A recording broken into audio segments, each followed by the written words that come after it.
저희가 오늘 특별 고용한 가사도우미세요. 요리 솜씨가 정말 좋으시거든요. 순간 숨이 막혔다. 나를 정말 사람들 앞에서 가사도우미라고 소개했다. 실수로 접시를 엎지른 순간 나를 보며 소리쳤다. 아줌마 돈 받고 일하면서 이러시면 안 되죠? 그 순간이었다. 뺨에 화끈한 통증이 느껴졌다. 사돈, 아들, 지인들 모든 사람이 다 보는 앞에서 따귀를 맞았다. 내가 시어머니고 수정이가 며느리라는 사실을 이 사람들은 상상이라도 했을까요? 이야기를 끝까지 함께 해주시면 좋겠습니다. 구독과 좋아요, 알림 설정 부탁드려요. 시작합니다. 알람이 울리기 전에 눈이 떠졌다. 낯선 천장이 보였다. 아, 여기구나. 베개에서 머리를 들어 올리는 순간 어깨와 목덜미가 뻐근하게 아팠다. 67이라는 나이가 어김없이 찾아오는 아침이었다. 무릎을 구부려 보니 관절에서 우두둑 소리가 났다. 낮은 침대였다. 평소 쓰던 높은 침대가 아니라 매트리스만 바닥에 깔아놓은 식이었다. 일어나려니 더 힘들었다. 아이고, 허리야. 한 손으로 바닥을 짚고 천천히 몸을 일으켰다. 어젯밤 설거지하느라 늦게까지 일했더니 손목도 욱신거렸다. 창문 틈새로 새벽 공기가 들어왔다. 차가웠다. 아니, 축축했다. 코를 킁킁거렸다. 곰팡이 냄새네. 벽지를 손으로 만져봤다. 살짝 눅눅했다. 청담동 고급 빌라라고 하는데 내가 잠든 이 방만큼은 곰팡이 냄새가 살짝 났다. 환기가 잘 안 되는 모양이었다. 슬리퍼를 찾았다. 어제 벗어둔 곳에 가지런히 놓여 있었다. 신발을 신으려다 멈칫했다. 손등에 주름이 깊게 파여 있었다. 언제 이렇게 늙었나? 한숨이 나왔다. 그래도 일은 해야지. 슬리퍼를 신고 문을 조심스럽게 열었다. 소리가 날까봐. 아직 다들 자고 있을 테니까. 복도에 나서니 거실 쪽에서 희미한 불빛이 새어나왔다. 누군가 불을 켜둔 모양이었다. 복도를 걸으면서 생각했다. 오늘이 바로 그날이구나. 수정이 친정어머니가 지인들을 초대한다는 날.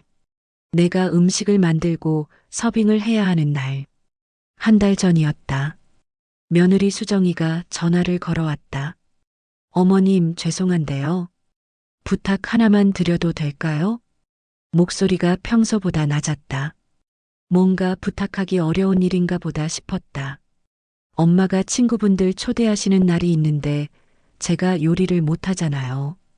어머님 솜씨가 좋으시니까 한 번만 도와주시면 안 될까요? 거절할 수 없었다. 며느리가 친정에서 무안당하는 걸 보고 싶지 않았으니까. 그래, 알았다. 정말요? 감사합니다, 어머님. 그렇게 해서 어제 저녁부터 이 집에 왔다.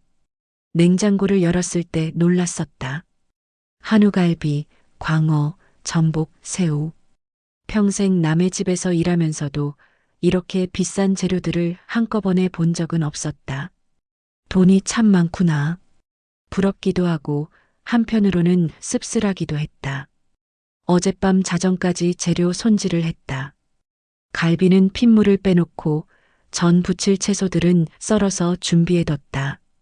그래도 새벽부터 일어나야 시간을 맞출 수 있었다. 부엌 문 앞에 섰다. 심호흡을 한 번 하고 문을 열었다.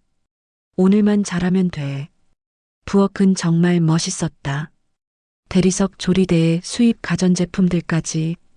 우리 집과는 차원이 다른 고급스러움이었다. 하지만 부엌은 부엌이다. 어디서든 음식을 만드는 마음은 같았다. 미리 준비해둔 재료들을 꺼내면서 생각했다. 오늘만큼은 완벽하게 해야지.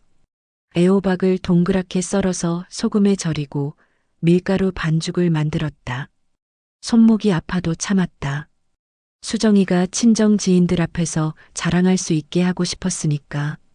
기름이 달궈진 팬에 애호박전을 올렸다. 지지직하는 소리와 함께 고소한 냄새가 퍼졌다. 어머님, 벌써 일어나셨네요? 수정이가 실크 잠옷 차림으로 부엌에 들어왔다. 머리도 곱게 말아놓고 집에서도 단정하게 꾸미고 있는 모습이었다. 일찍 시작해야 시간 맞추지. 정말 고생 많으시네요. 어머님 솜씨면 호텔 요리사 못지않을 거예요. 칭찬하는 말이었지만 어딘지 어색했다. 마치 고용주가 직원에게 하는 말 같은 느낌이었으니까. 갈비찜은 어떻게 하실 거예요? 압력솥으로 할 생각이야. 고기가 질겨지면 안 되는데요. 오늘 중요한 분들 오시거든요. 중요한 분들은 수정이 친정 어머니의 동네 지인들이라고 했다. 이 청담동에 사시는 분들이라고. 다들 나이도 있으시고 격식을 차리는 분들이라고. 그때 수정이가 조심스럽게 부탁을 했다. 어머님, 그런데 오늘 좀 부탁이 있어요. 뭔데, 수정아? 엄마 지인분들 앞에서는 어머님을 그냥 우리가 고용한 가사도우미라고 소개해도 될까요? 그 순간 숨이 턱 막혔었다. 가사도우미라고? 나를? 한 번만이에요. 지인분들이 워낙 까다로우시거든요. 며느리가 시어머니를 부려먹는다고 오해할 수도 있어요. 그럴듯한 핑계였다. 하지만 뭔가 이상했다. 아니, 많이 이상했다. 어머님 요리 솜씨로 맛있게 대접해드리면 분명히 좋아하실 거예요. 그러면 엄마도 기분 좋아하시고 저도 체면이 서고요. 결국 고개를 끄덕였다. 하루 정도야 뭐.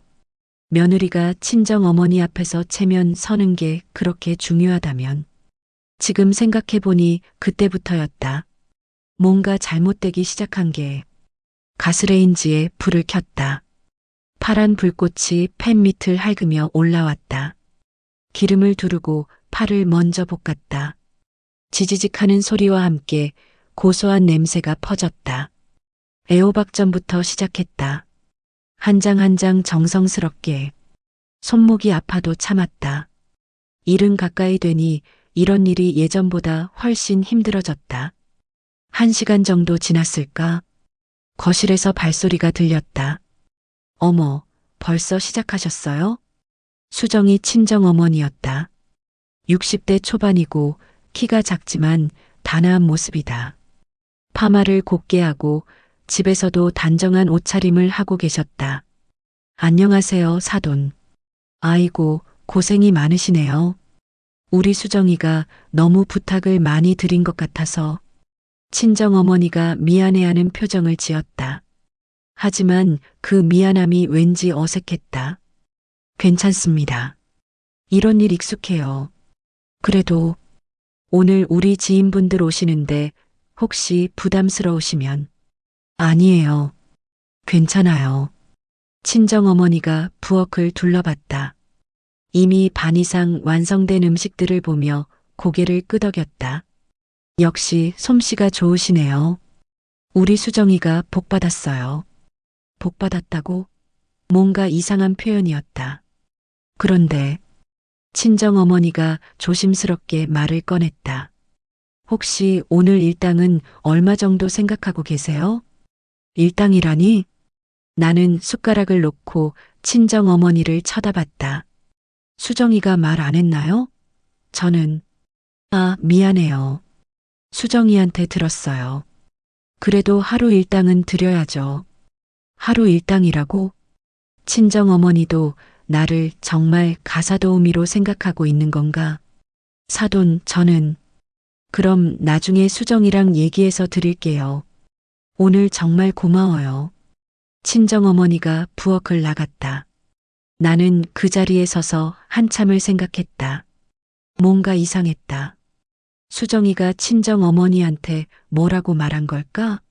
나를 정말 고용한 가사도우미라고 했나? 동그랑땡을 빚으면서도 계속 그 생각이 맴돌았다. 오후 1시쯤 되어서야 모든 요리가 끝났다. 식탁 위에 차려진 음식들을 보니 내 스스로도 감탄이 나왔다. 색색깔의 전들이 예쁘게 담겨 있고 나물들도 색깔별로 고르게 배치했다. 갈비찜에서는 윤기가 좌르르 흘렀다. 이 정도면 정말 괜찮을 거야. 하지만 마음 한편으로는 여전히 무거웠다. 내가 며느리인지 가사도우미인지 헷갈릴 정도로. 어머님 정말 대단하세요. 거실에서 나온 수정이가 감탄했다. 오늘을 위해 새로 산 듯한 원피스를 입고 있었다. 명품인지는 모르겠지만 비싸 보였다. 엄마도 보시고 깜짝 놀라셨어요. 이 정도 솜씨면 어디 가서도 환영받으실 거라고. 어디 가서도 환영받는다고? 그 말이 왜 이렇게 이상하게 들릴까? 지인분들 오시는 시간이 2시니까 어머님은 좀 쉬고 계세요. 응. 그런데 수정이가 말끝을 흐렸다. 뭔데? 혹시 옷 갈아입으실 생각 없으세요? 내 옷차림을 보더니 그런 말을 했다. 평상시에 입던 검은색 블라우스에 회색 바지였다. 그리 허름하지는 않았는데 이게 뭐 어때서? 아, 그런 게 아니라 좀 더 단정하게요. 오늘 오시는 분들이 워낙 격식을 차리시거든요. 또 그 말이었다. 오늘 오시는 분들이 워낙 어쩌고 저쩌고. 그럼 뭘 입으라고? 제가 옷 하나 드릴게요. 어머님 치수랑 비슷한 걸로. 수정이가 방으로 들어가더니 검정색 원피스를 가져왔다. 단정하면서도 깔끔한 디자인이었다. 그런데 뭔가 가사도우미가 입을 법한 옷이었다. 이걸로 입으세요. 어머님께 잘 어울릴 것 같아요. 옷을 받아들고 보니 묘한 기분이 들었다. 그리고 이것도요. 수정이가 작은 앞치마까지 내밀었다. 하얀색 레이스가 달린 예쁜 앞치마였다. 이것까지? 네. 음식 서빙할 때 입으시면 더 깔끔해 보일 거예요. 앞치마까지 입고 서빙을 하라고? 이건 정말로 가사도우미 복장이었다. 수정아, 그런데 어머님 정말 부탁드려요. 엄마 지인분들 앞에서 체면 좀 살려주세요. 수정이의 눈이 간절했다. 아니, 간절한 척하고 있었다. 결국 고개를 끄덕였다. 방에 들어가서 옷을 갈아입었다. 거울을 보니 정말로 가사도우미 같았다. 단정하고 깔끔하고 그리고 어딘지 모르게 초라했다. 2시가 되자 현관에서 목소리들이 들렸다.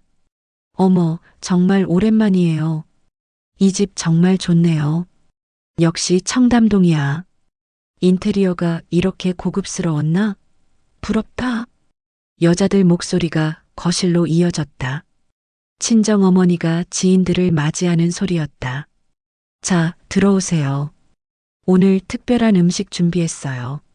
어머, 뭘 그렇게까지. 우리 딸이 정말 잘 준비했어요. 딸이 준비했다고? 수정이가? 나는 앞치마 끈을 메고 거실로 나갔다. 그 순간이었다. 어머, 이분이 누구세요? 한 여자가 나를 보며 물었다.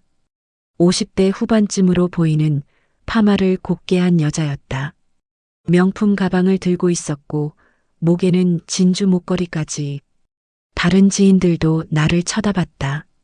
아, 소개할게요. 수정이가 내 쪽으로 다가오면서 말했다.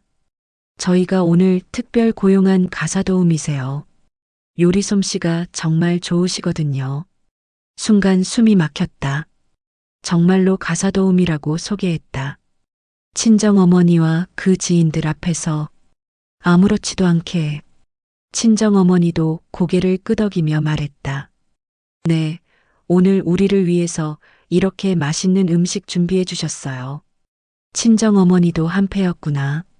지인들의 시선이 일제히 내게 쏠렸다.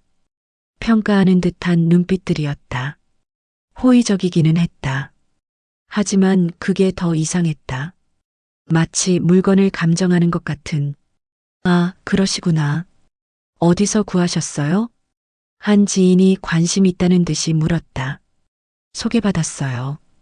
정말 운이 좋았죠. 수정이가 자랑스럽게 대답했다.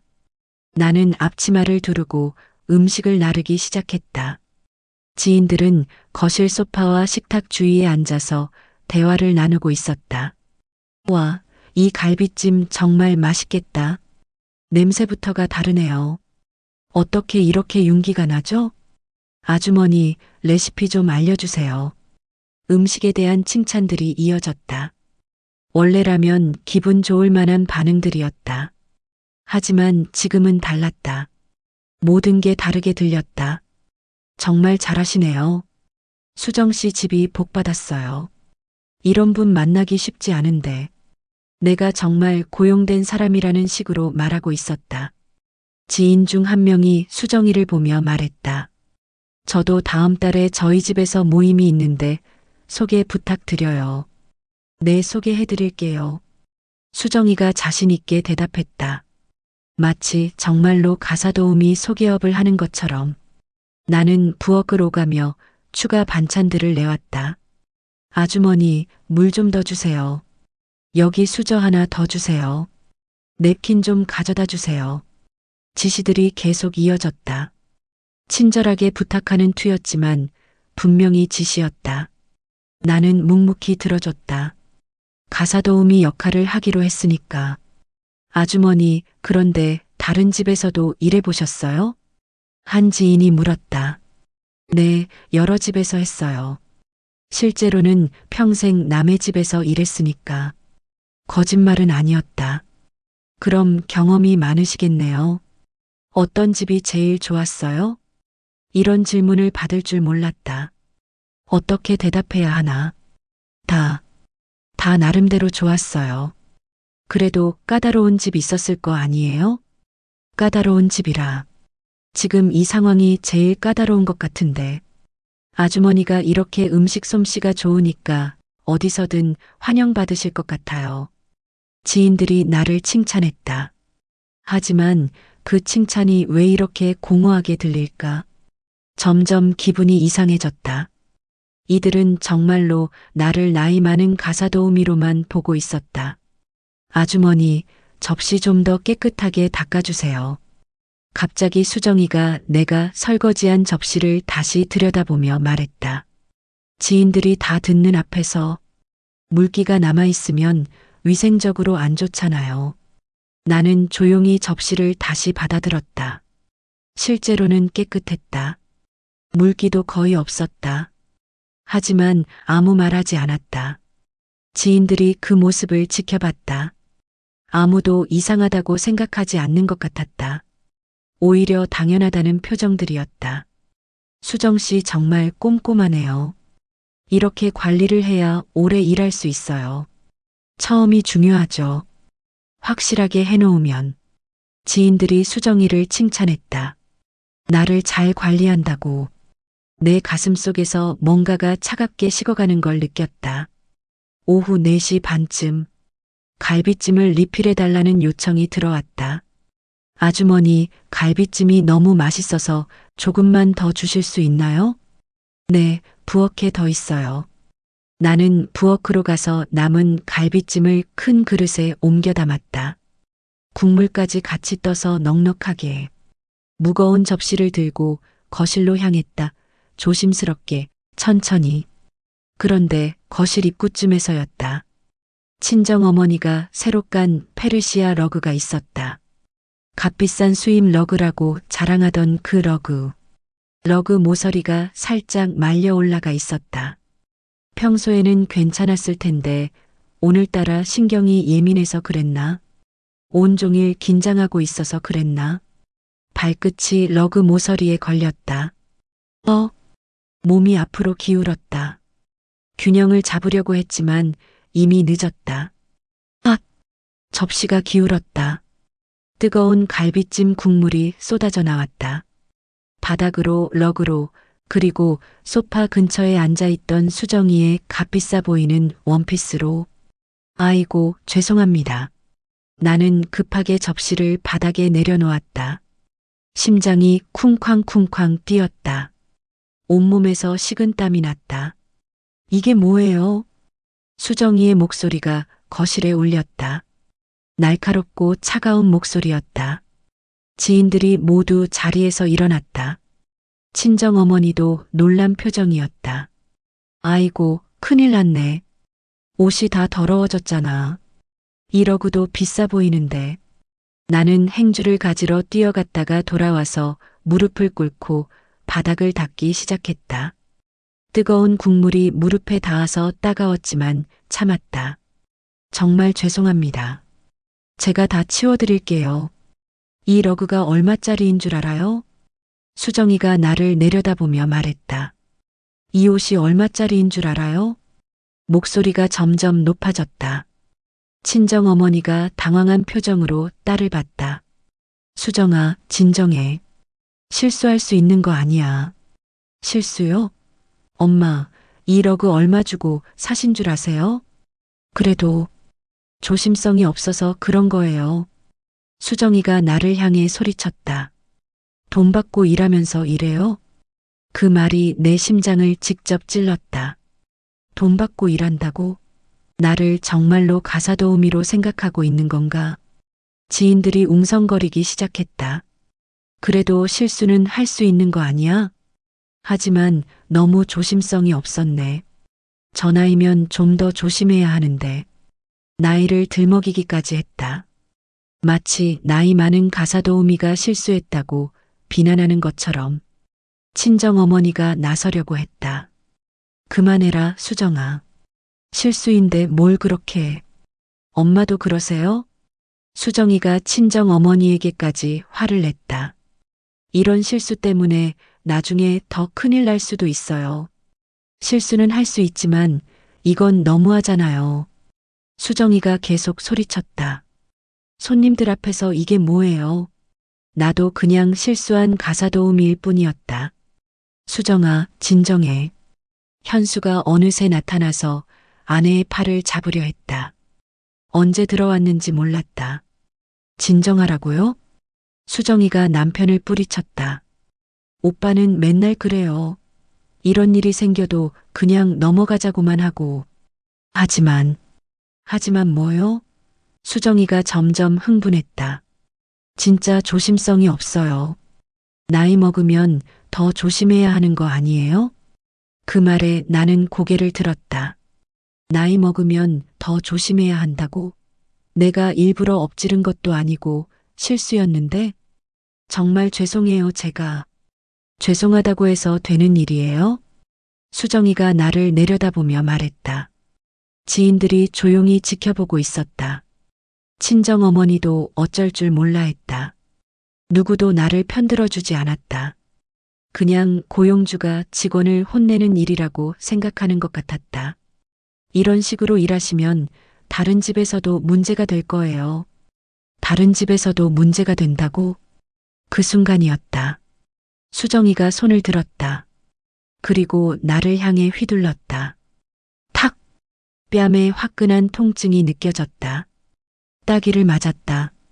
친정어머니와 지인들이 다 보는 앞에서 시간이 멈춘 것 같았다. 따갑다는 생각보다 놀랍다는 생각이 먼저 들었다. 이게 지금 무슨 일인가? 나를 정말 때린 건가? 거실이 조용해졌다. 지인들이 모두 입을 벌린 채 멍하니 서 있었다. 친정어머니도 깜짝 놀란 표정이었다. 수정아, 이게 뭐 하는 짓이야? 친정어머니가 딸을 나무랐다. 엄마, 그래도 이렇게 큰 실수를 했는데 실수했다고 사람을 때려도 된다는 거야? 사람이요? 수정이가 친정어머니를 쳐다봤다. 고용한 사람이 일을 제대로 못하면 혼나는 게 당연한 거 아니에요? 고용한 사람이라고? 나는 뺨을 만지며 천천히 고개를 들었다. 수정이가 거기 서 있었다. 여전히 화난 표정으로. 그 뒤에는 지인들이 있었다. 놀란 얼굴들이었지만 어떻게 반응해야 할지 모르겠다는 표정들이었다. 한 지인이 작은 목소리로 말했다. 그래도 너무 심한 거 아니야? 또 다른 지인이 대답했다. 하지만 실수가 너무 컸잖아. 저 러그 정말 비싸 보이는데. 그렇긴 하지만. 지인들이 수군거렸다. 나를 두고 평가하고 있었다. 현수만 얼굴이 빨갛게 달아올라 있었다. 주먹을 꽉 쥔 채로. 수정아, 이건 아니야. 현수가 떨리는 목소리로 말했다. 뭐가 아니에요? 제가 뭘 잘못했어요? 사람을 어떻게 때려? 오빠도 참. 돈 받고 일하는 사람이 일을 제대로 못하면 혼나는 게 당연한 거잖아요. 돈 받고 일하는 사람이라고? 그 말에 내 마음속 어딘가에서 뭔가가 완전히 부서지는 소리가 들렸다. 나는 수정이의 시어머니다. 수정이는 내 며느리고, 그런데 지금은 그냥 돈 받고 일하는 사람이었다. 아니, 돈도 받지 않았다. 그럼 나는 뭐였나? 친정어머니가 딸에게 말했다. 수정아, 그래도 이건 너무했어. 사과해. 뭘 사과해요? 제가 뭘 잘못했다고? 사람을 때렸잖아. 고용인이잖아요. 이 순간만큼은 뺨이 화끈거리는 것을 느끼며 생각했다. 이게 정말 일어난 일인가? 내 며느리가 친정 어머니와 지인들 앞에서 나를 때렸다고? 그리고 아무도 이상하다고 생각하지 않는다고? 나는 천천히 일어났다. 무릎이 떨렸다. 거실 한가운데 서서 주변을 둘러봤다. 수정이, 친정 어머니, 지인들, 현수. 모두가 나를 쳐다보고 있었다. 하지만 아무도 내 편은 아니었다. 친정 어머니조차 딸을 나무르기는 했지만 결국은 딸 편이었다. 지인들은 그저 구경꾼들이었다. 아들 현수만이 화를 내고 있었지만 그것도 무력했다. 이 순간 나는 정말로 혼자였다. 그리고 깨달았다. 나는 시어머니도 아니고 가족도 아니었다. 그냥 이용당하는 사람이었다. 바닥에 흩어진 갈비찜 국물을 보며 생각했다. 이게 내 현실이구나. 뺨의 따가움이 서서히 가라앉으면서 마음속에서는 다른 감정이 올라오고 있었다. 분노였다. 하지만 아직은 참았다. 폭발하기에는 아직 때가 아니었다. 따기를 맞고 나서 한참 동안 아무 생각이 없었다. 귀가 윙윙거렸다. 뺨이 화끈거렸다. 하지만 그보다 더 아픈 건 마음이었다. 평생 이런 일은 없었다. 어떤 집에서 일해도 아무리 까다로운 고용주를 만나도, 그런데 내 며느리가, 내 아들의 아내가, 그것도 친정 어머니와 지인들이 다 보는 앞에서 나는 여전히 거실 한가운데 서 있었다. 지인들의 시선이 나를 향해 있었지만 그들의 눈에는 동정보다는 당황스러움이 더 많이 보였다. 고용주가 직원을 혼낸 건데 너무 심했나? 하는 표정들이었다. 이 사람들은 내가 시어머니고 수정이가 며느리라는 것을 상상조차 할 수 없을 것이다. 그때였다. 할머니. 작은 목소리가 현관 쪽에서 들렸다. 민호였다. 7살 손자가 유치원에서 돌아온 참이었다. 현관문이 열리는 소리와 함께 작은 발걸음이 거실로 향했다. 할머니, 왜 여기 서 있어요? 민호가 나를 발견하고 달려왔다. 상황을 파악하지 못한 채로 아이는 거실에 모인 어른들, 바닥에 흩어진 갈비찜 국물, 내 빨간 뺨을 번갈아 보며 고개를 갸우뚱했다. 할머니, 괜찮아요? 민호가 내 다리에 안겼다. 작고 따뜻한 체온이 전해졌다. 그 순간 눈물이 핑 돌았다. 할머니 얼굴이 빨개. 아이의 작은 손이 내 뺨을 살짝 만졌다. 아프냐는 듯이. 괜찮다, 민호야. 누가 할머니 때렸어요? 아이의 순진한 질문에 거실에 있던 모든 어른들이 움찔했다. 현수의 얼굴이 새하얗게 질렸다. 지인들은 서로를 쳐다보며 당황해했다. 수정이가 급하게 아들에게 다가왔다. 민호야, 아무도 안 때렸어. 할머니가 넘어져서 그래. 거짓말이었다. 하지만 아이에게 뭐라고 말할 수 있겠나. 엄마가 할머니를 때렸다고? 그런데 민호는 아이답게 순수했다. 그럼 아프겠다. 할머니, 후 해줄까? 그 작은 입술로 후 하고 바람을 불어줬다. 내 뺨에 세상에서 가장 순수한 마음으로 지인 중 한 명이 작은 목소리로 물었다. 어머, 저 아이가 누구예요? 수정 씨 아들이요. 또 다른 지인이 대답했다. 그런데 할머니라고 부르네요? 어색한 침묵이 흘렀다. 수정이가 당황한 표정으로 설명했다. 아, 그냥 친하게 지내서 그래요. 도우미 아주머니들한테 친근하게 부르라고 가르쳤어요. 아, 그런가요? 지인들이 고개를 끄덕였지만 여전히 의아한 표정들이었다. 민호가 내 품에 더 깊이 안겨서 말했다. 할머니, 나 오늘 그림 그렸어. 할머니랑 나랑 같이 사는 집 그림. 그래, 보여줄래? 네, 가방에 있어요. 민호가 자기 작은 가방을 뒤져서 종이 한 장을 꺼냈다. 크레파스로 그린 그림이었다. 키 큰 사람과 키 작은 사람이 손을 잡고 집 앞에 있는 그림. 이게 할머니, 이게 민호예요. 와, 정말 잘 그렸네. 할머니, 난 할머니랑 같이 살아서 좋아요. 그 순간 거실의 분위기가 더욱 어색해졌다. 지인들이 서로를 쳐다봤다. 가사도우미가 손자와 같이 산다고? 한 지인이 조심스럽게 물었다. 어머, 그럼 아주머니가 여기 사시는 건가요? 나는 어떻게 대답해야 할지 몰랐다. 수정이가 급하게 끼어들었다. 아니에요. 그냥 아이가 하는 말이에요. 가끔 늦게까지 일해서 재워주거든요. 거짓말이 또 이어졌다. 하지만 민호는 아이답게 솔직했다. 아니에요. 할머니 나랑 같이 살아요. 할머니 방에서 같이 자요. 지인들의 표정이 더욱 이상해졌다. 그때 현수가 다가왔다. 얼굴이 일그러져 있었다. 엄마. 목소리가 떨리고 있었다. 분노와 미안함과 부끄러움이 뒤섞인 표정이었다. 엄마, 괜찮으세요? 나는 민호를 아는 채로 고개를 끄덕였다. 괜찮다고. 하지만 전혀 괜찮지 않았다. 현수가 수정이를 향해 말했다. 수정아, 이건 아니야. 아무리 그래도. 뭐가 아니에요? 오빠, 지금 상황 파악 좀 해요.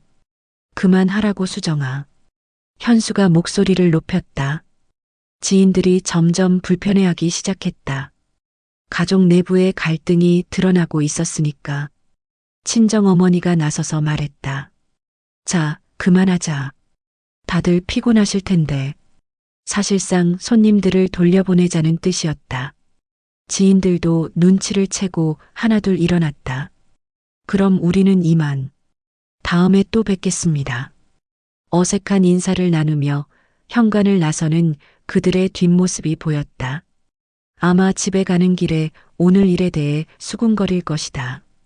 수정 씨 집 가사도우미 맞나? 아이가 할머니라고 부르던데. 뭔가 이상하지 않았어? 그런 이야기들을. 지인들이 모두 나간 후 거실에는 우리 가족만 남았다.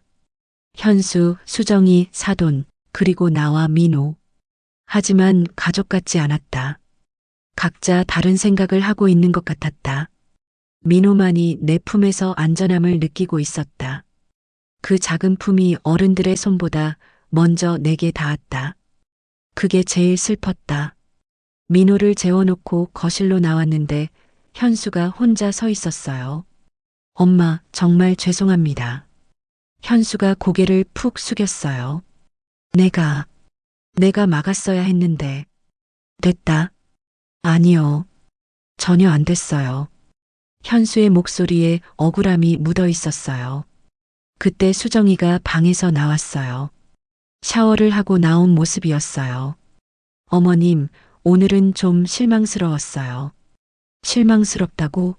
나를 때려놓고 실망스럽다고? 미안하다고? 죄송하다고? 사과 한마디 없었다. 실수를 하시는 건 이해하지만 손님들 앞에서 그러시면 곤란하잖아요. 수정아, 그건 너무하는 거 아니야? 현수가 끼어들었어요. 뭐가 너무해요? 저 러그가 얼마짜리인데요? 저는 천천히 일어났어요. 수정아. 네. 내가 내 집 식모라면 너희는 내 고용주겠지. 수정이가 어리둥절한 표정을 지었어요. 뭔 소리예요? 고용주라면 월급을 줘야 하고 근로계약서도 써야 하고 함부로 손 떼면 안 되는 거 아니니? 어머님, 갑자기 왜 이러세요? 그런데 월급도 안 주고 계약서도 없고 때리기까지 한다면 그건 고용이 아니라 착취지. 수정이의 얼굴이 굳어졌어요. 착취당할 생각은 없어. 짧고 단단한 말이었어요. 제 목소리가 이렇게 단호할 수 있다는 게 저도 신기했습니다. 현수가 놀란 눈으로 저를 봤어요. 수정이는 입을 벌린 채 멍하니 서 있었고요. 내일부터는 내가 알아서 해. 그리고 방으로 들어갔어요.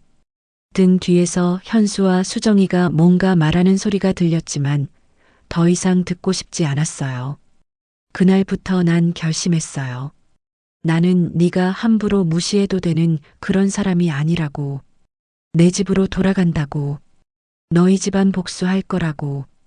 다음 날 집으로 가기 위해 수정이 집에서 짐을 챙겨 나왔어요. 어제 일이 계속 머릿속을 맴돌았어요. 버스 정류장에서 버스를 기다리고 있는데 어제 집들이에 왔던 지인 중 한 분이 지나가다가 저를 발견했어요. 어머, 수정 씨네 어제 도우미 분 아니세요? 어제 진주 목걸이를 했던 분이었어요. 아, 네. 안녕하세요. 여기서 뭐 하세요? 일 끝나셨어요? 여전히 저를 가사 도우미로 생각하고 있었어요. 아, 네. 어제 많이 놀라셨죠? 몸은 괜찮으세요? 괜찮아요. 수정 씨가 좀 까다로우시던데요. 그분도 수정이가 심했다고 생각했나 봐요. 괜찮아요. 그런데 아이가 할머니라고 부르던데 친할머니 아니시죠? 역시 의심하고 있었어요. 나는 아무 말도 할 수 없었어요. 그런데 혹시 다른 일 찾고 계세요? 네. 사실 저희 집에서도 도우미 분 찾고 있거든요. 수정 씨보다는 덜 까다로울 거예요. 그분이 명함을 내밀었어요. 혹시 관심 있으시면 연락 주세요. 저녁쯤 수정이 한테서 전화가 왔어요. 어머님 잘 가셨어요? 그래. 혹시 누구 만나셨어요? 왜? 어제 오셨던 분들이 전화 오는데 이상한 말씀하지 마세요. 뭐라고 하시던데? 어머님이 정말 가사도우미인지 물어봐요. 민호가 할머니라고 부르는 걸 보고 의심한 거였어요. 뭐라고 대답했는데? 애가 친해서 그렇게 부른다고 했어요. 또 거짓말이었어요. 하지만 이제는 상관없었어요. 어차피 더 이상 이런 일은 없을 테니까. 다음 날 현수의 휴대폰에 문자가 왔다. 이상한 메시지가 왔어요. 현수가 화면을 보여줬다. 투자 사기 피해자 모임에서 연락드립니다. 박수정 씨 남편분 되시죠? 박수정 씨 아버지 어머니 투자 사기 관련해서 나는 숨을 멈췄다. 투자 사기? 투자금 미반환 건으로 여러분이 피해를 당하셨고 곧 고소장을 접수할 예정입니다. 현수의 목소리가 작아졌다. 생각해보니 이상한 일이 많았다. 현수야, 내장인 어른이 무슨 일 하시는지 아니? 부동산 투자 쪽이라고 들었는데요. 현수가 또 메시지를 받았다. 첨부 파일이 있었다. 피해 신고 접수 중입니다.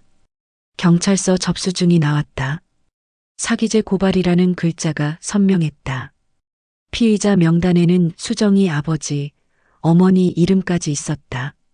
현수가 휴대폰을 떨어뜨릴 뻔했다. 이게 뭐지? 그제야 모든 게 이해됐다. 청담동 고급 빌라, 명품 옷들, 과시욕. 모든 게 거짓이었다. 현수야, 수정이를 불러. 지금요? 당장. 수정이가 나왔을 때 얼굴이 벌써 창백했다. 뭐? 뭔데요? 현수가 휴대폰을 내밀었다. 이게 다 뭐야? 내 부모님이 사기를 쳤다고? 수정이가 그 화면을 보는 순간 주저앉았다. 그건 오해예요. 오해가 아니라 경찰서 접수 중이잖아. 다음 날 아침 현수가 경찰서에서 돌아왔을 때 그의 얼굴은 완전히 변해 있었습니다. 엄마, 생각보다 훨씬 심각해요. 현수가 소파에 털썩 주저앉으며 머리를 감싸쥐었습니다. 손이 미세하게 떨리고 있었어요. 피해자가 몇 명인데? 지금까지 확인된 게 15명이고 더 늘어날 것 같아요. 피해액은 30억 원 정도래요. 30억이라니. 머리가 띵해졌습니다. 수정이가 부엌에서 나와 우리 대화를 엿듣고 있었어요. 얼굴이 새하얗게 질린 채로. 그리고 수정아. 현수가 아내를 쳐다봤습니다. 너도 조사받아야 할 것 같아. 내 계좌 거래 내역 때문에. 내 계좌? 그럴 리가 없어요. 하지만 수정이의 목소리에는 확신이 없었습니다. 현수가 주머니에서 은행 거래 내역서를 꺼냈어요. 이게 뭐야? 매월 1,000만 원씩 들어온 게. 그건 아버지가 용돈이라고. 용돈이 매월 1,000만 원? 1년이면 1억 2천만 원이야. 아, 그래서 수정이가 그렇게 여유롭게 살 수 있었구나. 사기 돈으로 호의호식하면서 나한테는 가사도우미 취급을. 속이 메스꺼웠습니다. 여보, 저는 정말 몰랐어요. 아버지가 투자 수익이라고만. 투자 수익이 어디 있어? 이제 와서 모른다고? 현수의 목소리가 점점 커졌어요. 그런데 더 충격적인 건 따로 있었습니다. 그리고 엄마, 청담동 빌라도. 그것도 거짓이었어요. 뭐가? 자기 집이 아니라 월세였어요. 그것도 석 달째 밀렸다고. 몇 달 전부터 월세를 못 내고 있었다니. 그럼 정말로 쫓겨날 처지였던 거예요. 모든 퍼즐이 맞춰지기 시작했습니다. 그날 저녁 민호를 재워놓고 거실에 나왔는데 현수가 무릎을 꿇고 앉아 있었습니다. 엄마, 용서해 주세요. 뭘 하는 거니? 일어나라. 죄송해요. 엄마가 용서해 주실 때까지. 40살이 넘은 아들이 어린아이처럼 눈물을 흘리고 있었어요. 저는 정말 바보였어요. 완전히 속았어요. 그 모습을 보니 화가 나면서도 한편으로는 안쓰러웠습니다. 현수야, 너도 피해자야. 일어나. 아니에요. 저는 가해자예요. 엄마를 지켜드리지 못한. 현수의 목소리가 떨렸어요. 수정이가 엄마한테 따기 때릴 때 저는 왜 막지 못했을까요? 그때 일이 떠오르니 가슴이 다시 아팠습니다. 하지만 현수가 더 자책할 필요는 없었어요. 넌 몰랐잖아. 수정이가 그런 사람인 줄. 그래도 제가 더 단단했어야 했는데. 현수가 고개를 들었습니다. 엄마, 이제 정말 달라질게요. 수정이랑도 이혼할 거고요. 민호는 어떡할 거야? 민호는 제가 키울게요. 엄마랑 같이. 어디서 살겠다고? 현수가 입을 다물었어요. 청담동 집에서도 쫓겨날 텐데 갈 곳이 없었거든요. 그때였습니다. 오랫동안 숨겨온 비밀을 말할 때가 온 것 같았어요. 현수야, 엄마가 말해줄 게 있어. 방에서 오래된 서류 봉투를 가져왔습니다. 20년 동안 아무에게도 말하지 않았던 비밀이 담긴. 이게 뭐예요? 현수가 부동산 등기부등본을 보더니 눈이 커졌어요. 소유자, 최종선? 엄마 이름이네요? 응. 강남구 청담동 아파트야. 어떻게 이런 게 있어요? 드디어 말할 때가 왔구나. 깊은 숨을 들이마셨습니다. 한 15년 전쯤이었나? 내가 일하던 집에 큰 회사 회장님이 계셨어. 네. 어느 날 그분이 갑자기 쓰러지셨어. 심장마비였지. 그날이 생생하게 떠올랐습니다. 아침 청소를 하던 중이었는데 서재에서 쿵 하는 소리가 났다. 구급차가 오기 전까지 내가 심폐소생술을 했어. 엄마가요? 예전에 보건소에서 배운 게 있었거든. 가슴 압박을 하는 동안 손목이 아파도 계속했어요. 그분이 살아야 한다는 생각뿐이었거든요. 다행히 살아나셨어요. 의사가 그러더라고. 조금만 늦었어도 위험했을 거라고. 그래서요? 몇 달 후에 그분이 나를 부르시더라고. 아주머니 덕분에 목숨을 구했소. 이 은혜를 어떻게 갚을까 생각해 봤는데. 그분은 정말 고마워하셨어요. 청담동에 아파트 한 채를 주시겠다고 하시더라고. 정말요? 처음에는 거절했어. 너무 큰 거라서. 그런데 워낙 고집을 부리셔서. 그럼 엄마는 집이 있으신 거예요? 있지. 현수가 어리둥절한 표정을 지었다. 그럼 왜 지금까지 말씀 안 하셨어요? 말한다고 뭐가 달라지니? 괜히 알면 내가 부담 느끼거나 며느리가 욕심낼까 싶었어. 욕심이요? 세상에 부모 재산 때문에 갈라서는 집안이 얼마나 많은데. 괜히 불씨 만들고 싶지 않았지. 나는 서류를 다시 받으며 말했다. 그래서 그냥 모른 척하고 살았어. 가사도우미 일 계속하면서. 엄마, 일하는 게 좋았거든. 사람들한테 도움도 되고 보람도 있고 사람들한테 고맙다는 소리 들으면 힘도 나고. 그런데 수정이가 나를 가사도우미라 부르며 손님 앞에서 무시하는데 잠시 말을 멈춘 뒤 서류를 봉투에 넣으며 고개를 떨궜다. 그제야 화가 나더라. 나는 가난했을지 몰라도 헐값 취급받을 사람은 아니었는데. 현수가 한참 동안 말없이 앉아 있었다. 엄마, 그럼 우리 이제 어떻게 해요? 뭘? 살 곳 말이에요. 청담동 집도 곧 나가야 하고. 걱정 마. 우리 갈 곳 있어. 그 아파트로요? 그럼. 현수가 고개를 끄덕였다. 하지만 여전히 복잡한 표정이었다. 엄마, 그런데 수정이는 어떻게 해요? 그건 내가 정해야지. 이혼을 하면 민호는 내가 키우면 돼. 나도 도와주고. 정말요? 그럼 그 아이만큼은 제대로 키워야지. 현수가 안도한 표정을 지었다. 그때 수정이가 방에서 나왔다. 눈이 빨갛게 부어 있었다. 오빠, 뭔데? 방금 변호사한테 전화 왔어요. 뭐라고? 엄마, 아빠, 내일 구속영장 신청한다고 해요. 구속영장이라니. 저도 같이 조사받아야 한대요. 당연하지. 내 계좌로 돈이 들어갔다 나갔다 했는데. 오빠, 정말 도와줘요. 저 혼자서는 안 돼요. 수정이가 현수에게 매달렸다. 도와달라고? 사기꾼을? 사기꾼 아니에요. 그럼 뭐야? 그 계좌는 어떻게 설명할 거고? 수정이가 대답하지 못했다. 수정아, 이제 그만해. 현수가 수정이의 손을 뿌리쳤다. 우리 이혼하자. 오빠, 더 이상 같이 살 수 없어. 거짓말쟁이하고는. 민호는 어떡해요? 민호는 내가 키울 거야. 엄마랑 같이. 수정이가 나를 쳐다봤다. 어머님, 제발 말려주세요. 왜 내가 말려야 하는데? 저는 정말 잘못했어요. 앞으로 잘할게요. 넌 이미 기회를 다 썼어. 어머님, 내가 널 용서할 수 있을 거라고 생각했니? 수정이가 고개를 숙였다. 딱이 맞은 건 잊을 수도 있어.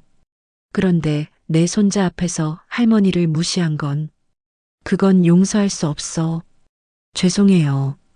정말 죄송해요. 이제 와서 죄송하다고? 나는 일어났다.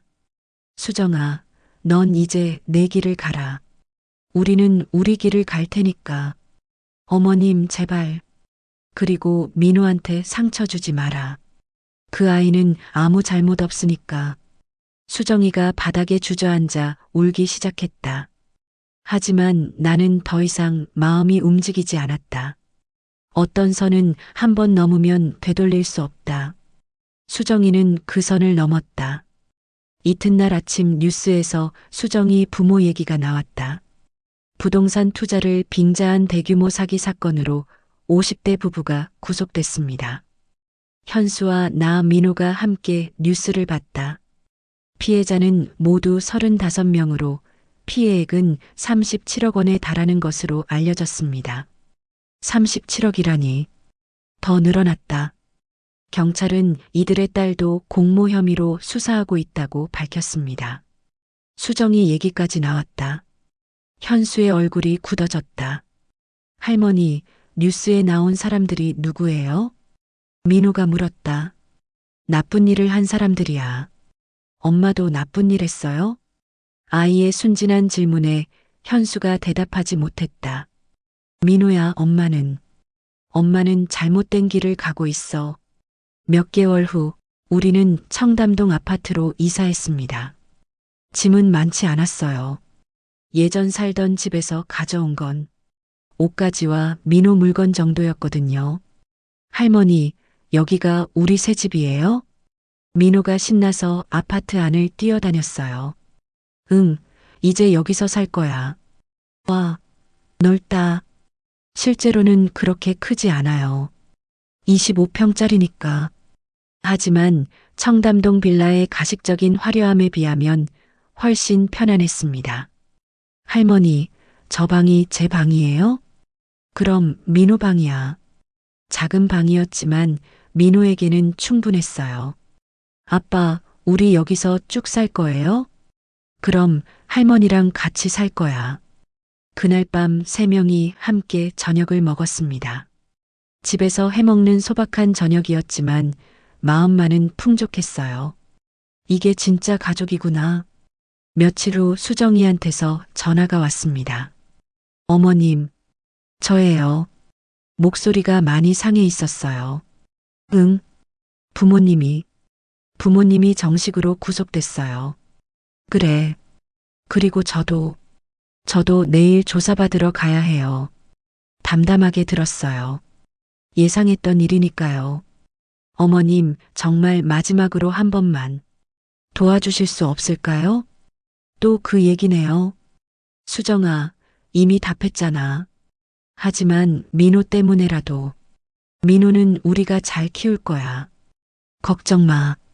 제가 정말 잘못했어요. 진심으로 사과드려요. 지금 와서 진심이라고? 수정아, 사과는 받을게. 하지만 도움은 줄 수 없어.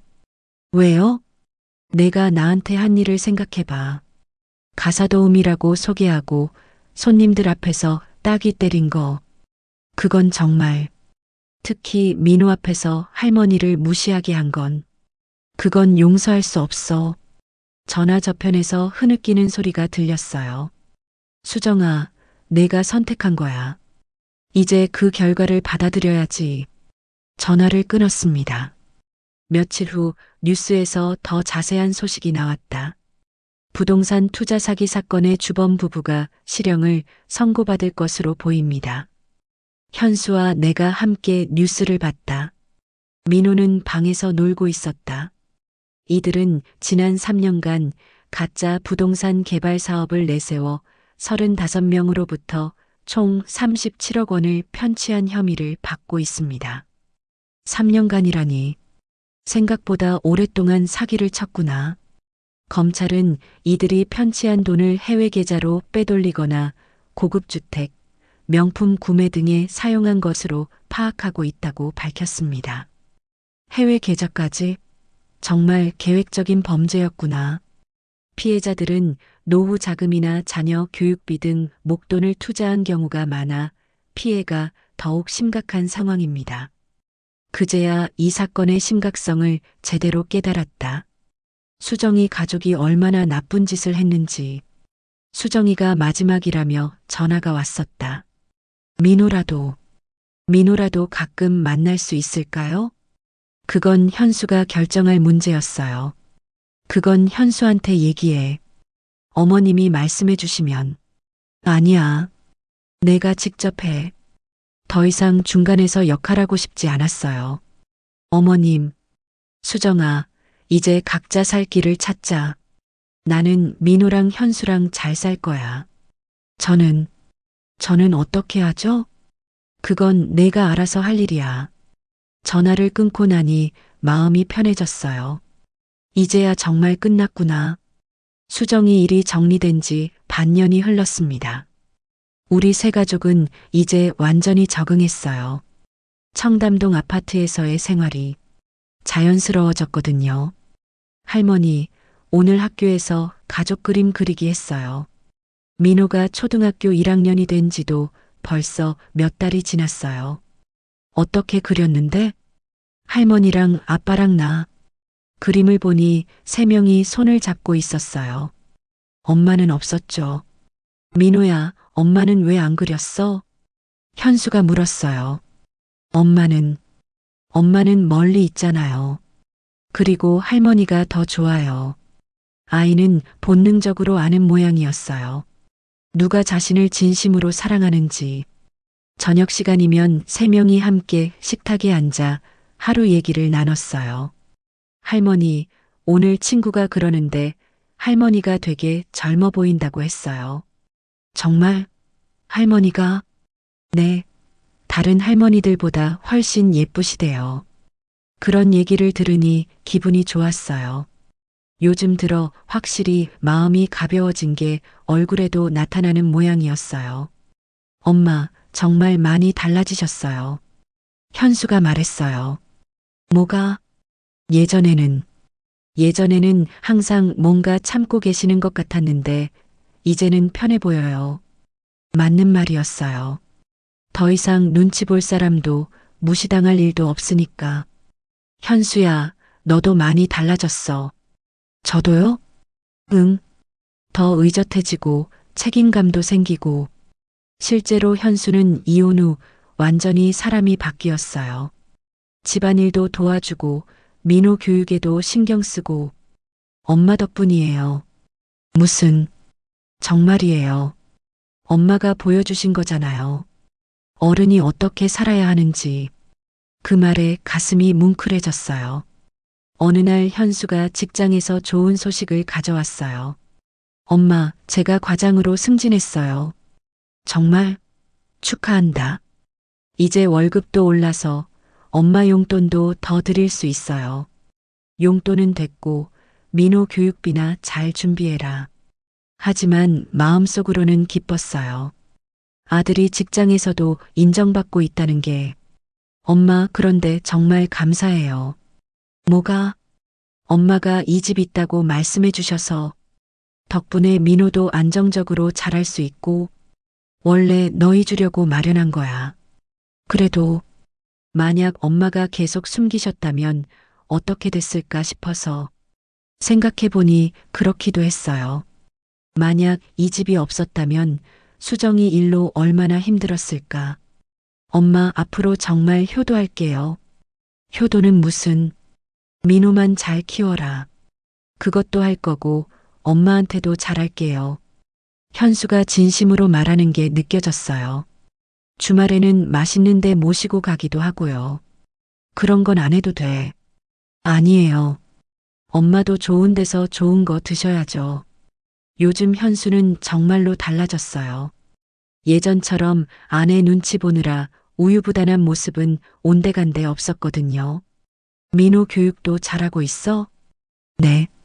특히 예의범절 쪽으로 신경 쓰고 있어요. 잘하고 있네. 할머니를 존경하는 아이로 키우고 싶어요.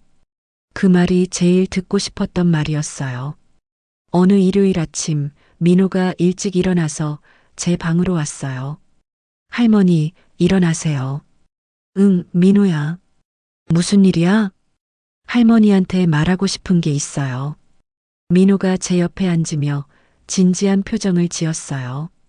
뭔데? 나 커서 할머니 지켜줄 거예요. 이 작은 아이가 저를 지켜주겠다니. 어떻게? 나쁜 사람들이 할머니 괴롭히면 내가 혼내줄 거예요. 민호의 작은 주먹을 보니 웃음이 났어요. 고맙구나, 민호야. 할머니, 엄마가 할머니한테 나쁘게 했죠? 아이도 다 기억하고 있었나 봐요.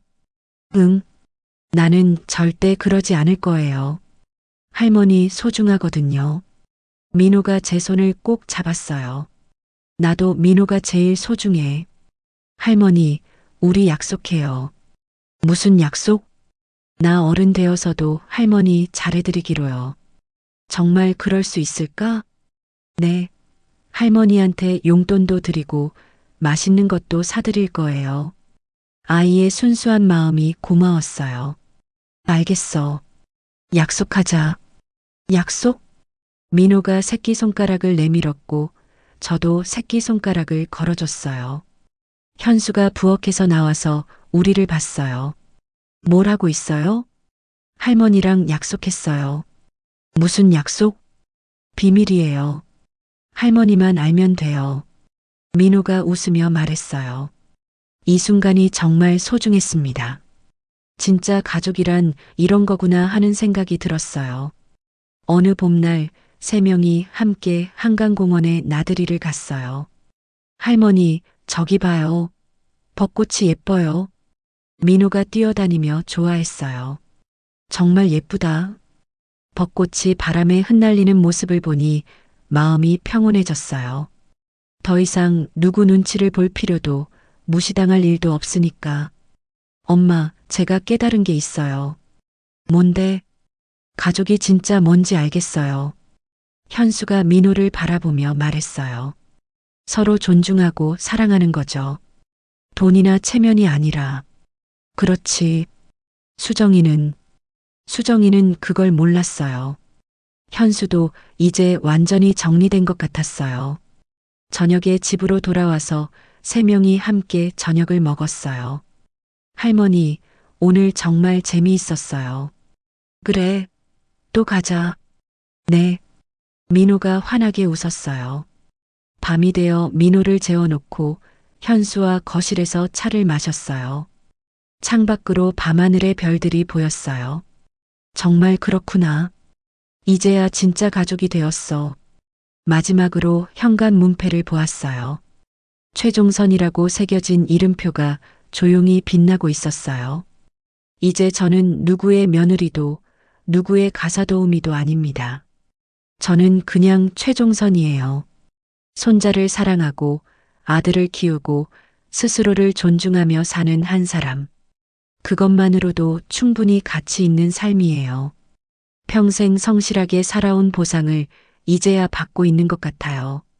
나를 무시한 사람들은 그들만의 길을 가고 있고, 나를 사랑하는 사람들과 저는 이렇게 함께 행복하게 살아가고 있어요. 결국 선한 사람이 이기는 세상이었습니다. 내일도 민호가 할머니 사랑해라고 말해줄 거예요. 그것만으로도 충분히 행복해요. 문을 닫으며 생각했어요. 이게 바로 진짜 승리구나. 오늘 사연은 어떠셨나요? 그리고 듣고 계신 곳은 어디실까요? 댓글로 남겨주시면 반갑게 인사드리겠습니다. 시청해주셔서 감사합니다. 제가 또 인사드릴 수 있도록 구독과 좋아요 부탁드립니다.